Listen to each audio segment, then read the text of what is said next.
যখন নামাজ পড়তে গিয়ে এই মুখ্যমন্ত্রী মুসলিম ভাইদের, সংখ্যালঘু ভাইদের বলছে আসো আমাকে বাঁচাও, বিজেপির হাত থেকে বাঁচাও, জীবনে কোনোদিন শুনেছেন? ধর্মীয় স্থানে গিয়ে আমাদের তো অনেক মুখ্যমন্ত্রী হয়েছে, তারা বলেছে আমাদেরকে ভোট দাও, আমাদেরকে ভোট দাও। এই মুখ্যমন্ত্রী এই সমস্ত লোকরা তখন দেখতে পায় না। যখন ইমাম ভাতা তৈরি করেছিল তখন কতজন রাস্তায় নেমেছিল ধর্মের নামে এই ভাতা তৈরি করা আসলে ধর্মের তোষণদারি।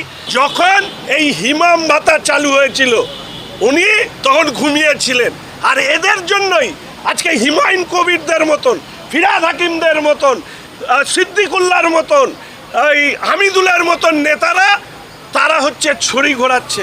আজকে পশ্চিমবঙ্গে জন্মসূত্রে মুসলিম অথচ ক্রিমিনাল, অপরাধে অভিযুক্ত, তাদেরকে নেতা বানিয়েছে মমতা ব্যানার্জি।